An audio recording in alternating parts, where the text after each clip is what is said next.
Coming up on this episode of The New Fly Fisher, it's all about the North. Northern Ontario, that is. Join us on the search for giants, from Algoma Country and Northeastern Ontario to Sunset and Superior Country.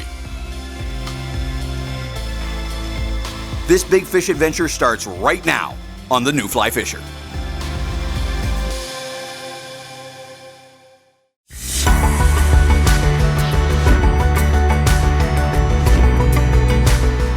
Ooh, that's a nice size fish. What? Absolutely fantastic.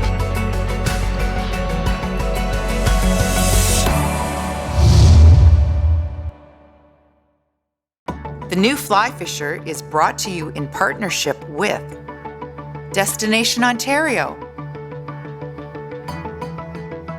Orvis Fly Fishing,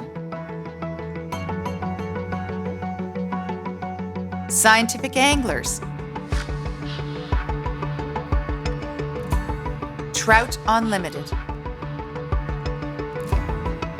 WeatherTech Canada.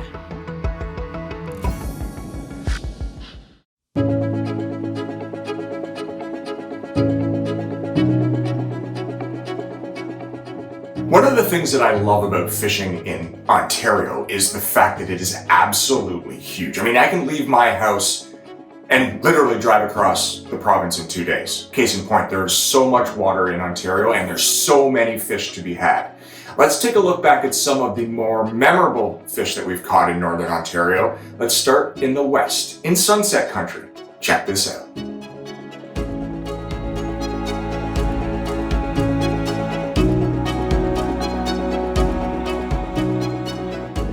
Ontario's Sunset Country, with 70,000 lakes, rivers, and streams, there's no better place to go fishing. Our Sunset Country destination this week is Dog Lake Resort. Dog Lake is legendary for its smallmouth bass. The hundreds of shoals, reefs, and shallow bays are ideal habitat for smallmouth. Pound for pound, the smallmouth bass is the scrappiest fish of all. My guide for this week is longtime guest at Dog Lake Resort, Jim Schaffhauser. Jim has been a return guest to the lodge for the last 27 years. His knowledge of the lake will be paramount to a successful trip. Well, I chase temperature no matter what I'm fishing. When I'm fishing walleyes, I chase temperature. I look for the warmest water. When I'm chasing smallmouth like we were this week, we're always looking for that temperature where there's feed, the leeches are coming up out of the mud, the warmer the water gets. The temperature, I think, is absolutely critical to everything that we're going to fish for.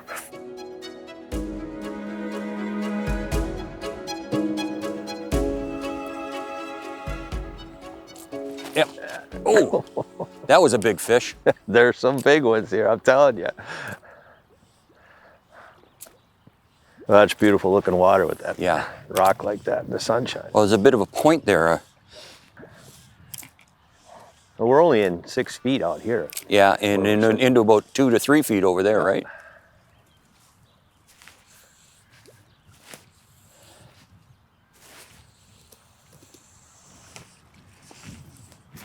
Got him.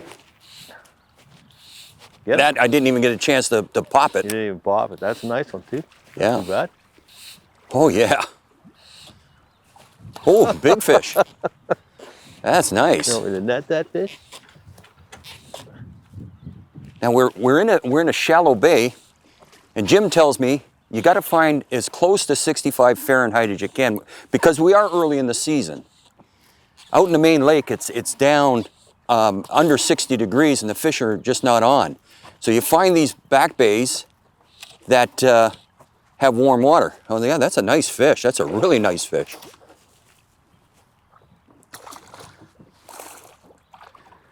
Oh yeah. There you go. Excellent, excellent. Oh my. There you go. Nice typical dogleg smallmouth. Yep. Gave me a great fight on a popper. Find water in the 65 degree Fahrenheit area, which is about 18 degrees Celsius. So I'll let him go. Okay, and away it goes.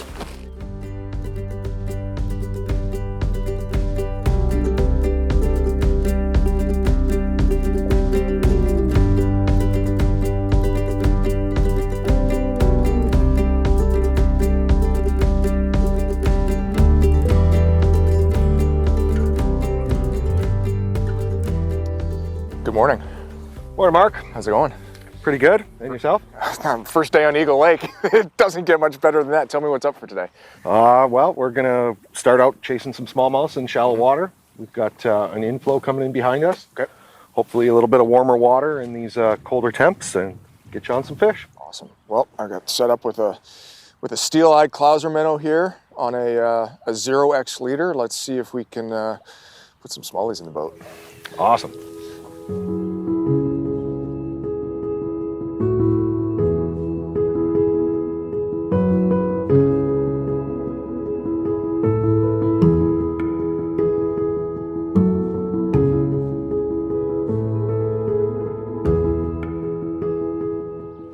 And it's a bass. And it's bass. Nice. Cool.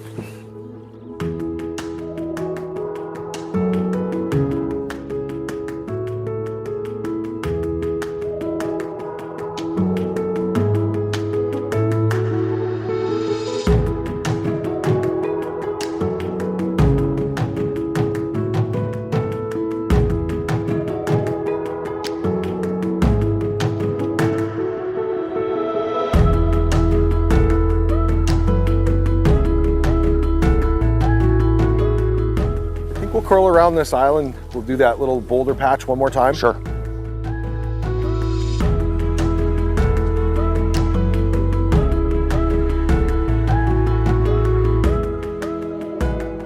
Oh, that's a big fish. Oh, yeah, sick. So we came across the other side of the bay from where we got that first smallmouth, and right here we've got a fallen log. Oh, what a big fish. And it's right against a rock shelf. Oh, what a giant Eagle Lake smallmouth.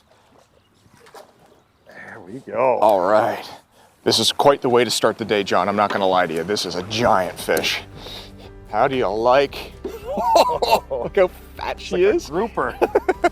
Freshwater grouper. Look at the paddle on it. Look at the propeller.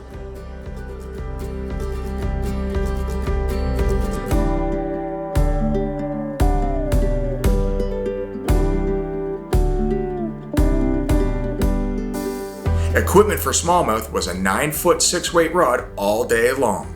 Lines were match weight forward floating lines as well as intermediate lines to get a little deeper. We stayed with the same setup for northerns.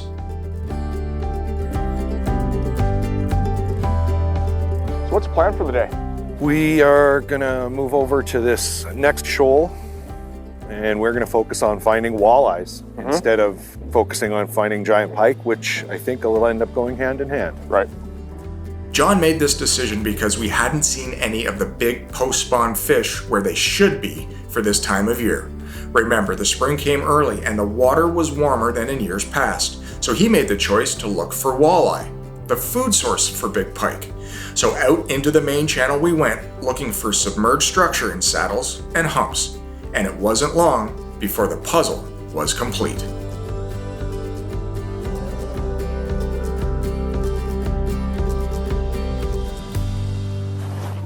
A fish, and it's a good one. Yeah, buddy. What I'm talking about. So we moved off.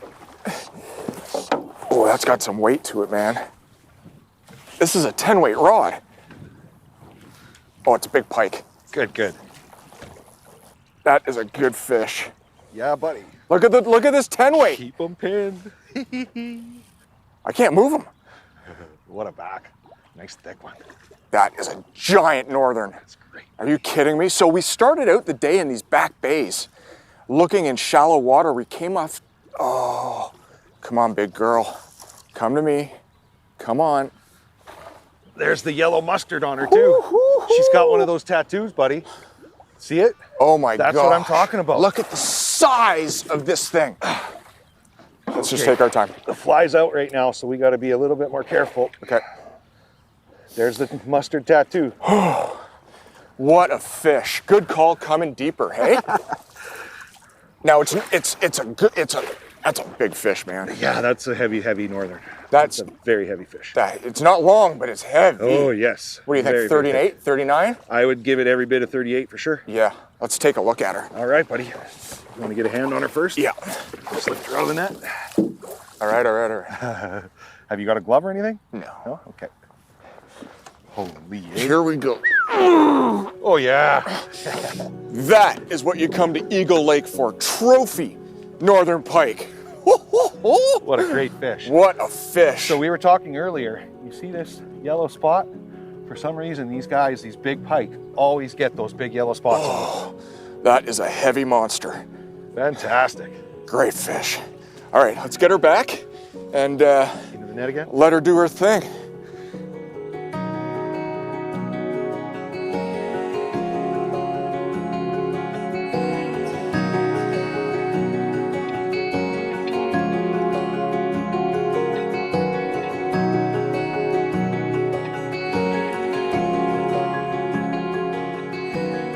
Northwestern Ontario's Sunset Country, frequently known as God's Country. With over 70,000 lakes and rivers, finding fishing adventures is never difficult. No matter whom you speak to, when talking about freshwater fishing in Canada, Ontario's Sunset Country is almost always mentioned. Nowhere else do the lakes offer such a variety of species and so many trophy fish opportunities. This week we travel to one such place, Branch's Scene River Lodge. Guiding us on this trip is Darcy Pastuk, an easygoing and fun-loving fellow. He's fished these waters his whole life and is an expert on what to use and how. This should be a very fun and educational experience. So Darcy, where are the bass? Why are we here and what's the kind of structure we're fishing right now? We're fishing a little bit deeper and the water is a little bit cooler than other spots we've been in. So we're gonna try fishing off rock shoals and a little bit deeper and see if they'll hit. Right there, yeah.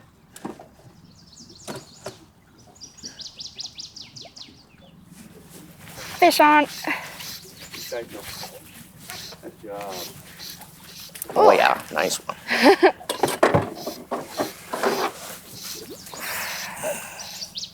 That's a good size.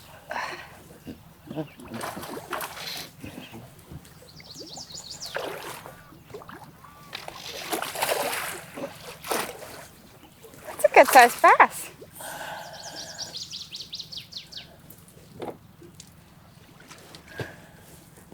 Thanks, Darcy. You're welcome.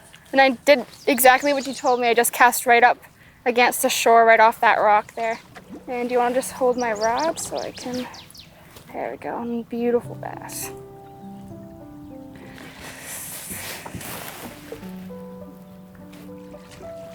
There we go.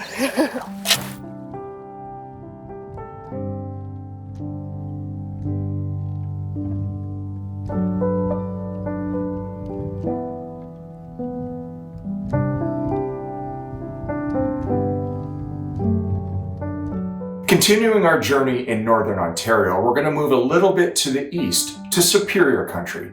North of Lake Superior is an amazing place for giant pike, smallmouth bass, and of course, brook trout.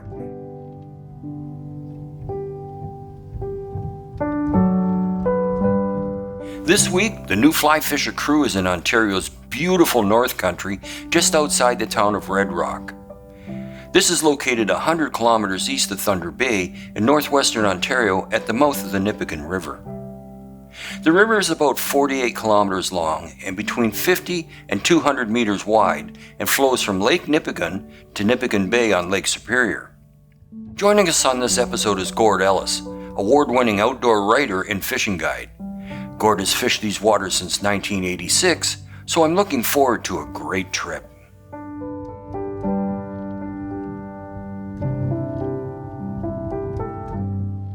So Bill, the setup here is you have a reef that's coming off the shore. It's about 20-25 feet, some rocks on there.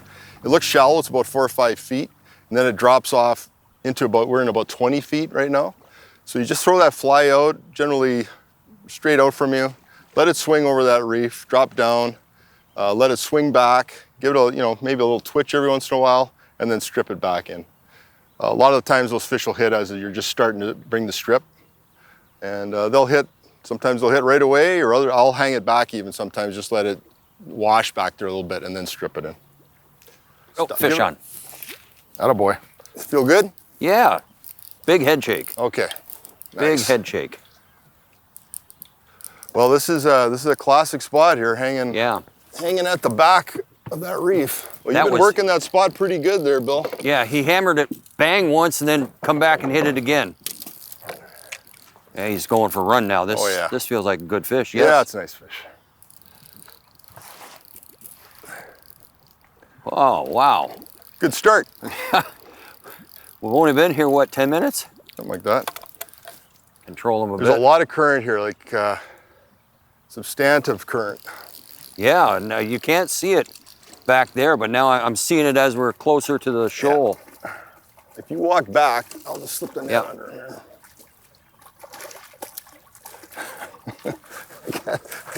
He's just out of reach. Yep, I'll bring him. There we go. There we go. We got him. All right. Good job, buddy. That's a decent fish. Nothing wrong with that. All right. Oh, beautiful. Beautiful. Beautiful. Okay, buddy. There it And goes. away you go. Just like you said, let it swing in the current. Yeah. And as soon as I touched it, he whacked it and then come back and hit it again. What they do is they'll hit the bait first to stun it and then come back and eat it. And that's what he did. He hit it first, stunned it, and he turned around and then he ate it. And it was great. Oh. Perfect.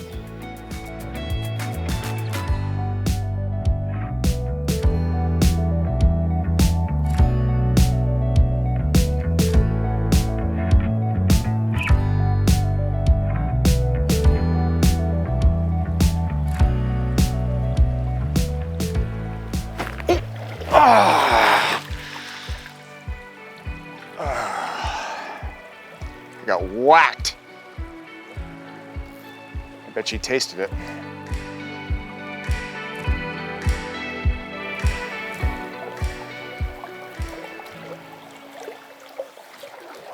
Fish. Sweet. Paid off. How fantastic is that? Switch flies. Change your tactic, change your position to let it rest. And we got ourselves a brook trout. Nice, nice, nice.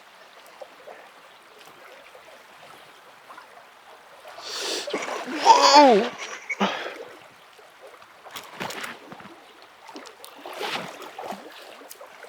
Persistence is key. Come on, baby.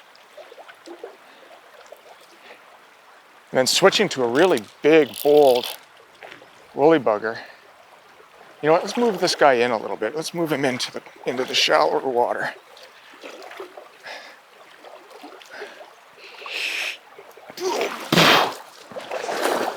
My gosh!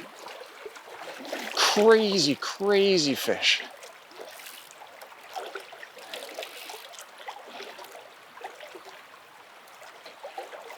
Oh, strong, man.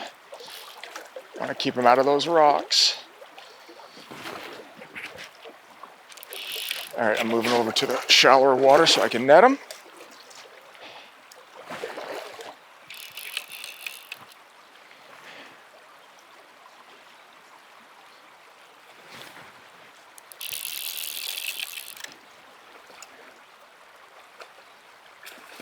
No, no, no, no, no, no, no, no, no, no, no, no.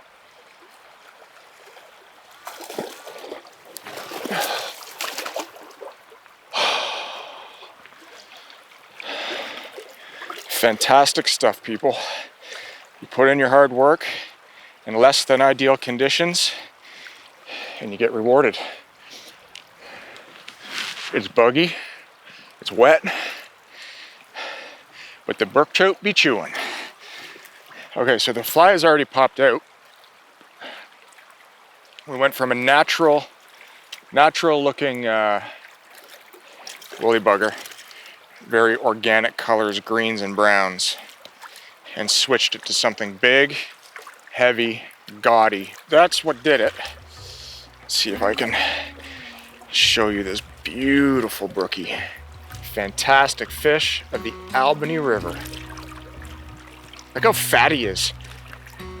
There's been a hatch that's been going off, as we've talked about, and the dragonflies and the mayflies have been going crazy.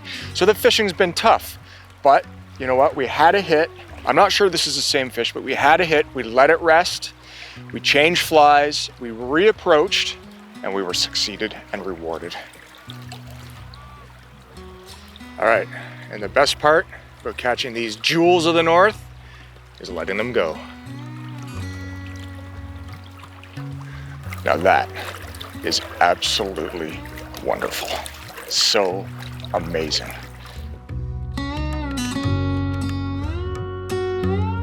So Gary, what are we looking for here? We're looking for that cobble that's coming, off the beach into the water, and it normally comes out to, 3-4 feet of depth, and then after that it sort of drops off to sandier soil. But the fish they're in there right in that structure looking for the scalping and the minnows.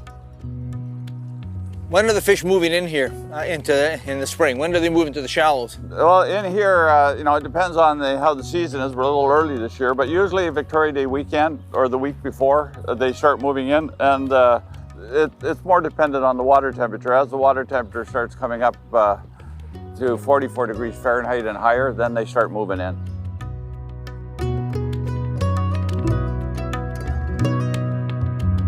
Got one. Fish on. Okay, he hammered it just as I was stripping in a bit, just off a big boulder. Beautiful fish. He hit hard too. I'm just gonna move out a bit. Okay, I'm using a soggy bog. Yeah. Okay. Whoa. That's okay.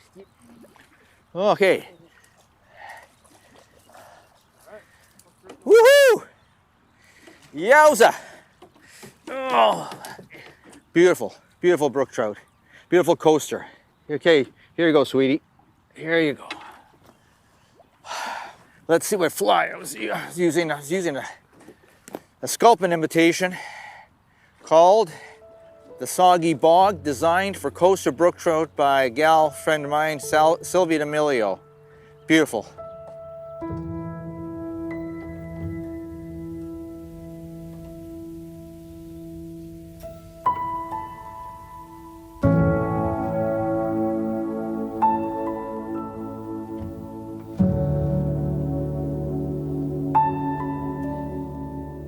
Next on our journey across Northern Ontario, it's Trophy Alley, the heart, the vein, the blood of Algoma country.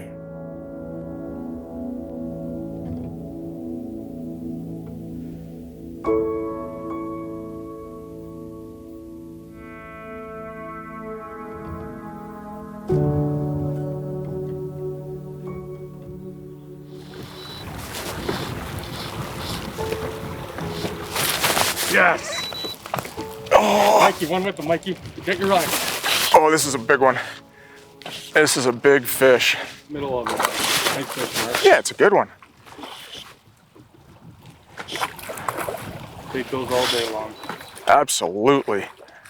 They are just thick and nothing but muscle and power.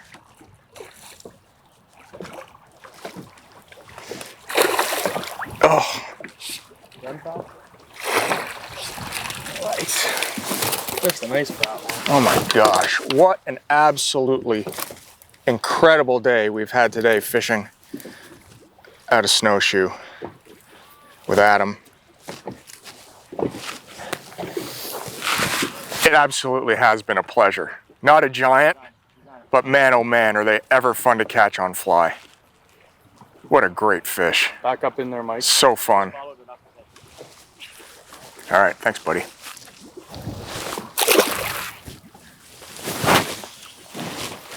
That's the one, man.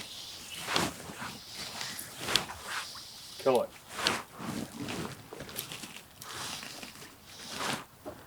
He's nosing down on you. You just picked it up. Got her. Good stuff, man. Good stuff. Donkey. That's a donkey, Mark. That is a big fish. So once you get them on the reel is what allows you to effectively fight these fish. And the drag is key. Oh my gosh, she's huge. What a big, smallmouth bass. This is a thrill of a lifetime, and this just made me the biggest bass I've ever caught. In this clear water, We got that fly good. Let's just play her out. Yes! Yeah! Yeah! What a fish. Oh, my goodness. I switched over to a clouser. Look, I'm shaking. Is that really a bass? Looks like a grouper. It does look like a grouper. What an absolute thrill. So, when you're on the hunt for pre-spawn smallmouth bass, temperature is the key. And you may have to run and you may have to gun, but if you put your time in, you can catch giants just like this. Let's get it back in the water.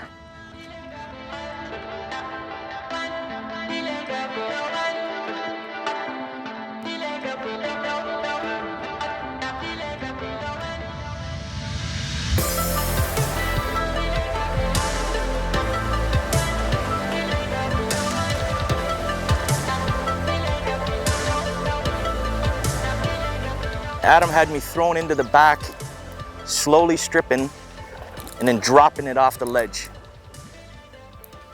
We saw the fish roll up in behind it. We slowed down the presentation and smash. Big old smallie. It's exactly what we're keying in on right now. We're chasing water temps as much as we're chasing habitat for smallmouth to be. So first we find the temps, and then we find the fish. Oh my gosh, it's a giant. That's a tank. That's an Algoma giant, buddy. That's there a hug. Go. That's a hug right there.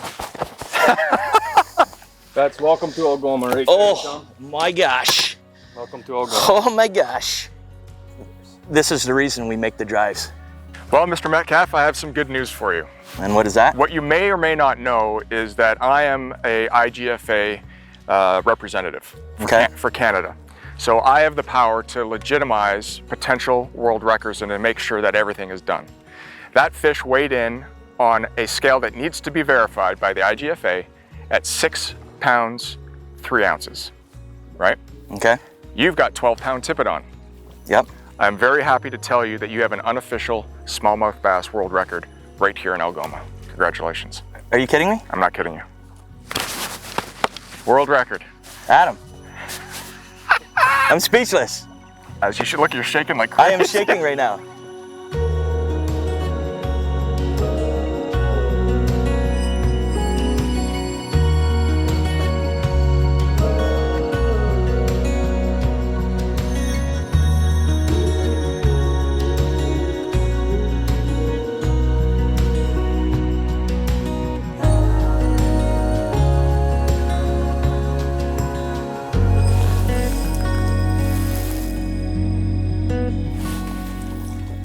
Oh, he turned. I know.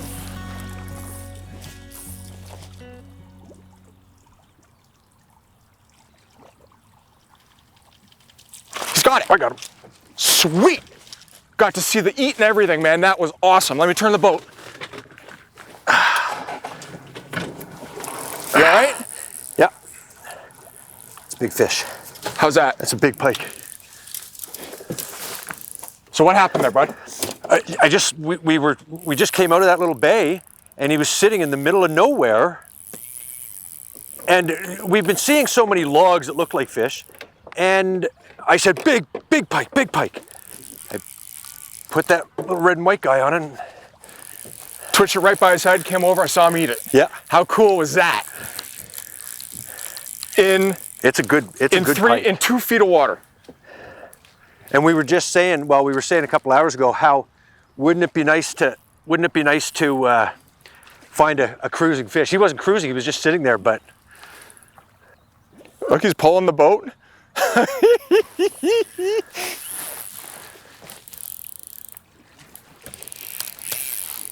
The big fish, man. I can't slow him down. We got lots of time. I'm gonna come up behind you. We'll just watch that rod. You got it. And just try and keep him off balance. What was cool was that you put it beside him, right, at his tail, and brought it up towards him. Yeah. He looked at it, 2 strips, and he came, big mouth, took it all. Let's get this guy out of here. Oh my gosh, Como Lake. For the first time being here, I'm pretty impressed. That's a big pike. That is a big pike.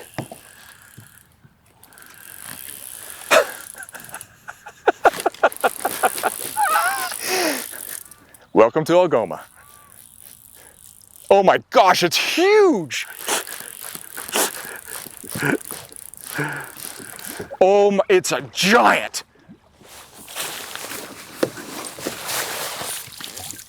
You didn't like that? Nope.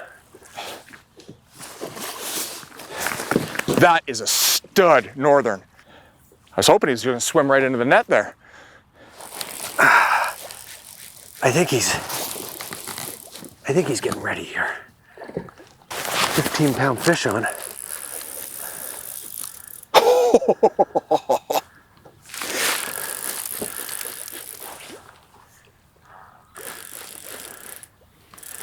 It's amazing you don't get to see the size. You really get to see the size when they come out of the water, right? Yeah. That refraction was really deceiving. Don't let them go to those cedars.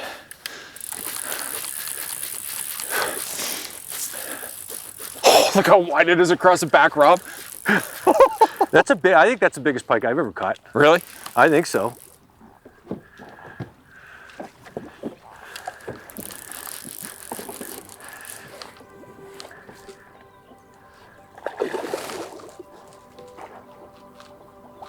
I'll bring him to you. Oh my goodness. Yes! Can you believe this? That is a big pike. Holy.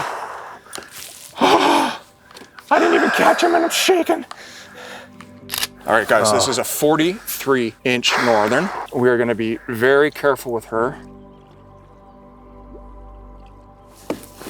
Okay, you can clear the net. Good job, Rob. Thanks, guys. That was fun. It was a good fight. What we're gonna do is just make sure that she's okay, and she'll let me know when she's ready to go. I think she's ready. Thanks, sweetheart.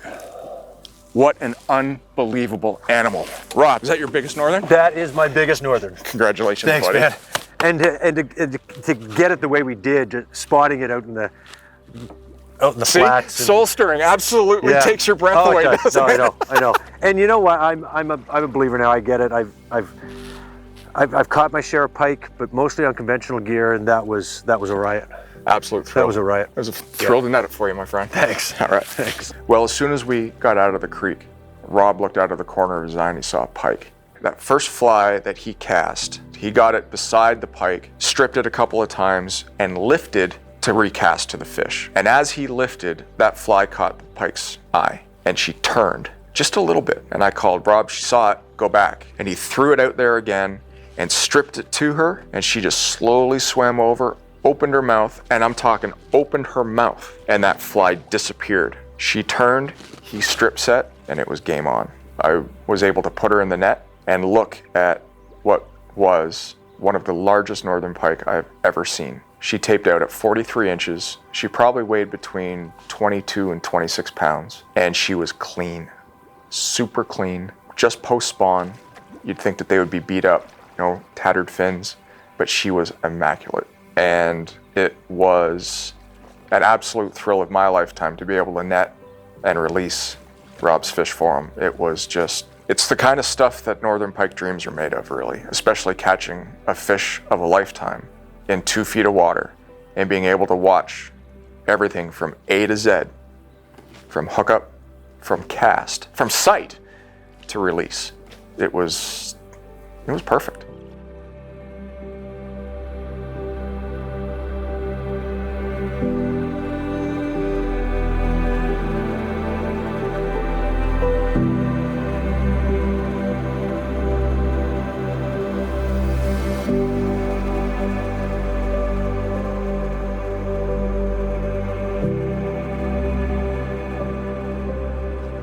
It's a new day. It's going to be a much better day. We've had nothing but fronts coming through here. But yesterday, we had stable weather. No fish, but today, stable weather. And I think this is going to be the magic day. It's 0 to hero time.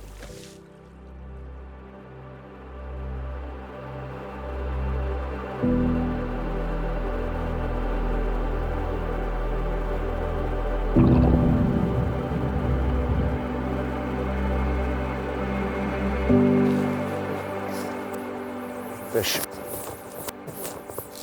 I cast in, and as soon as the fly started going down, Pete, the fish took. Look, he's got this big clump of weeds. He went right into the bottom. But you can see him right behind it. See him? Oh, nice colors. Yeah. Okay. It's Sorry, almost free of I those don't weeds. Let me see. I don't want to stab him. Okay, we get his head up.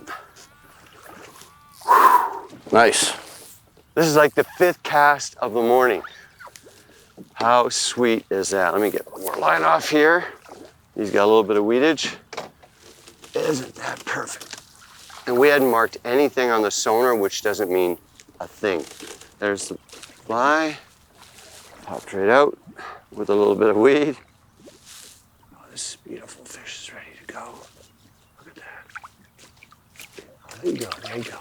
Wow. That was outstanding. 5th cast maybe of the morning. It's gonna be a great day. So what Pete's got us doing, which is a great technique for these small lakes and canoes, is he's got his rod out over on this side, the starboard side, and he's got a full sinking line on, got a fly with a weight on it, and he's gonna be going in the deeper water. Could be 10 feet to 25 feet. Got the sonar with the chirp through my phone right now, so I can keep an eye on it. And then I'm gonna cast the shoreline as we slowly go along, trying to find active fish.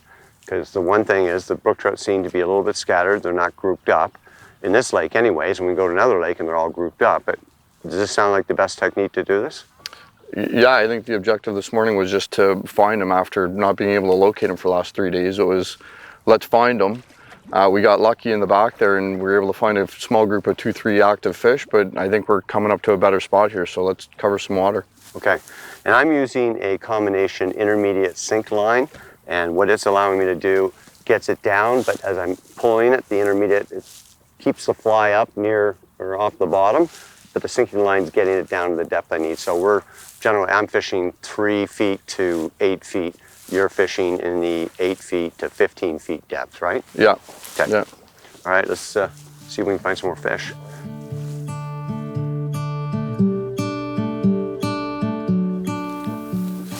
Wow, missed him. That hit. Gonna take me out a bit and try again? Yeah. That was definitely a fish to grab there. Very cool. That was very cool, Pete. So basically, we thought it was weed when you had a bump, and then as you brought it up, it came up, followed it, and hit it. Well, I'll tell you something. What's a little guy would be a big deal to most people anywhere. I love to catch brook trout. Oh yeah, beautiful. So.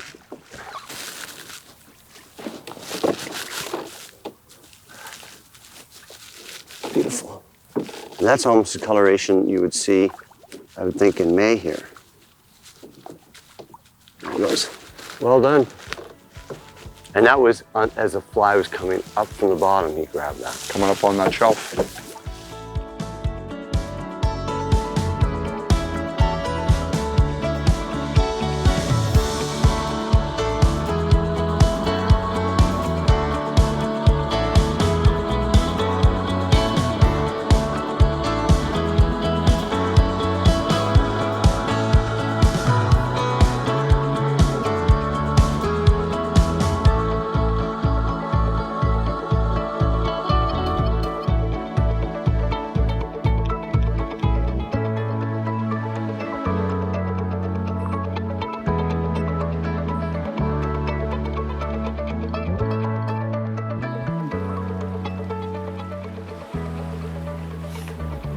Wait for it, shoot it across, right through there.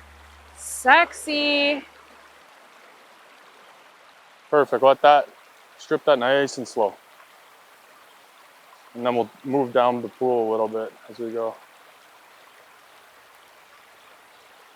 So Adam has us casting, we've got a sink tip on a weight forward line, might have had a bite there, on a weight forward line here. And what's interesting is that the wind is coming from my right. And so in order to make a really good cast with a heavier fly, we've got a dumbbell weighted fly, purple, pink, and black flash. What's happening is that the wind is gusting and we want to duck because it's coming very close to our face. And so you want to do a sweeping sidearm oval cast to be able to get that fly away from you and hopefully where you need it to be.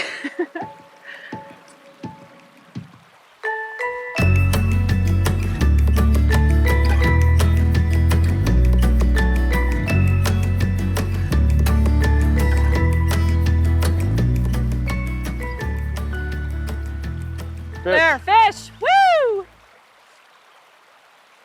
Gorgeous. Okay, looks like a good job, Alex. So this brookie ended up hitting really, really close to us. So I was about to, and what a lot of anglers can do, let it run. You want to let it run when it pulls like that. Make sure that you let a little bit of line out if you don't take it to the reel. But what's happened is that I could have gone ahead and picked up my fly to cast. But what a lot of anglers need to do is remember that you want to let it run. This is a good fish. You got a 5-weight, This right? is a good fish. It's a little 5-weight. Yeah. It's a good fish. It's fighting really, really good. So you want to make sure that you let it sit for as long as possible because the fish could be sitting right in front of you. So, this looks like a good one. All right. Nice little brookie. Good call with the move. Ooh. This could be my PB brookie. Yeah. I might cry. Welcome to Algoma. Welcome to Algoma. This is Adam Valley, my favorite guide. Ooh, that's a good fish. Beautiful fish too. That's a good fish. Yeah, nice colors. Where is it? No, lost it. Here he goes. Woo! Nice job. That is my PB brookie. Nice job. Yeah. Beautiful Wow. fish. Beautiful fish. Look at this. What an incredible. Beautiful natural fish. Wow. Nice job, Look Alex. at the beautiful halos of blue still colored up a little bit. This is a beautiful colored up fish still, right? So it's got unbelievable red speckles with blue halos around them, just looking absolutely lovely. You can really tell the white line and the red fin. This is a gorgeous Algoma fish. I can't even handle it. Welcome. Thank you. And you didn't even have good conditions today, so. I'm very excited. Great job. Beautiful. It's got a purple clouser, nice and purple, black, and pink. Just unbelievable.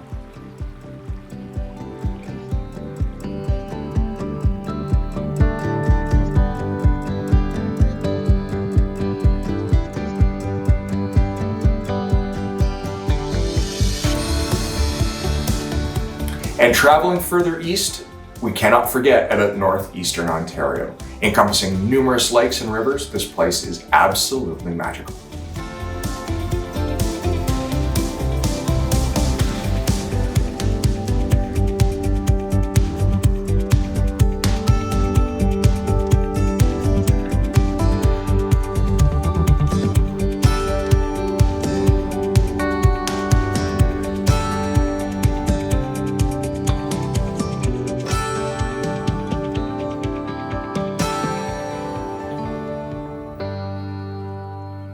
Yeah, that's a fish.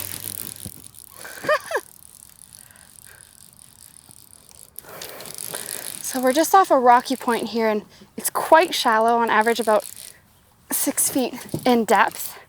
And I keep getting caught on weeds, which is very normal when you're fishing weed beds like this. I didn't even realize at first that I'd hooked one and then I was like, wait a second, was that a head shake? That seems to be an all right fish, eh? I keep tension on the line, but if he wants to run, I don't want to force him in and snap the fly out of his mouth. That's a much bigger fish than I was expecting. Got it. Nice job. I am blown away. Man, that is a nice fish. And just wasn't a super hard take. Like I mentioned, I kind of thought it was a reed at first, but it kicked.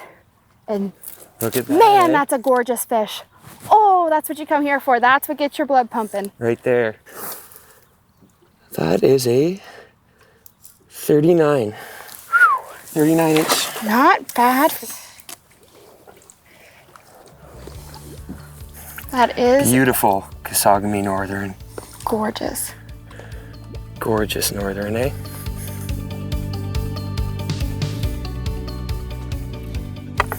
Awesome fish. Man, what? The fish here are just so big, and they fight well even when the take isn't super aggressive. They're gonna take your line when they're fighting and getting them in the boat. Man, great experience. I'm super amped to get the flies back in the water. Let's stay around here. This seems to be a really good area. Thanks. Sounds like a plan. Awesome.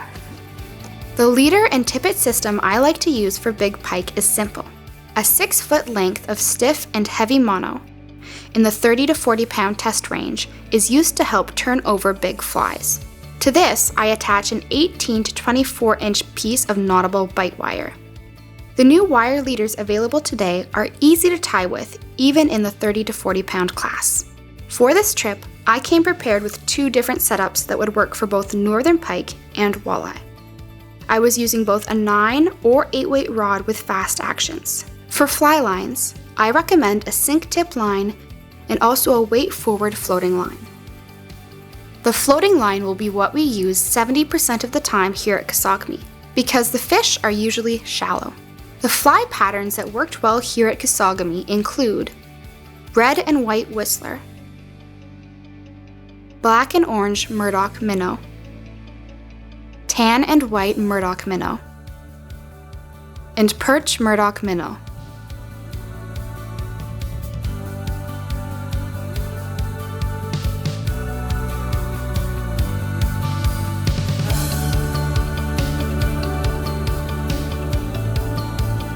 Brook trout fishing in northeastern Ontario is one of the jewels in the crown of the area.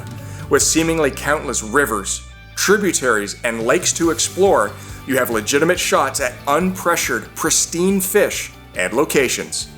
Temagami Outfitting Company's access to these canoe routes is one of those fisheries you want to keep a secret, but just can't. And whether you've never thrown a fly before, or you're a seasoned brook trout expert, the fishing is just as spectacular as the land the river dissects. Brook trout are very worthy adversaries on fly, and it really doesn't matter if they're 8 inches or 8 pounds. They are coveted right here in northeastern Ontario. Oh! You got one? Mark, fish on, fish on. Okay. Fight him with a high rod tip. That's a good fish, man. I can see him. Look at this. This is what you come to Temagami for in the fall. This fish is absolutely gorgeous. Oh, what a fantastic, fantastic brook trout. Flies out. Flies out. You ready? Come on over here, buddy.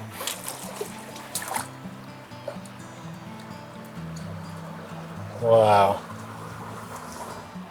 Now you know why I love brook trout so much. And Temagami. Come for the fishing, the canoe trip, and good pals, right?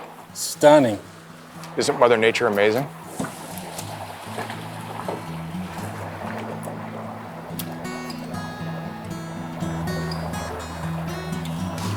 That is fantastic.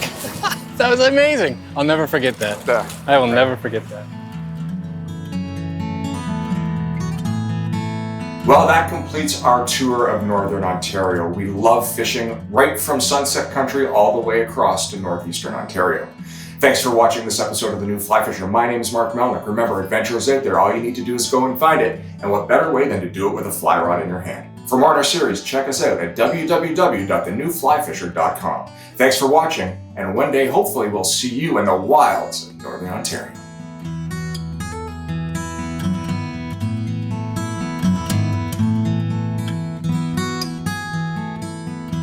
The New Fly Fisher is brought to you in partnership with Destination Ontario, Orvis Fly Fishing, Scientific Anglers, Trout Unlimited, WeatherTech Canada,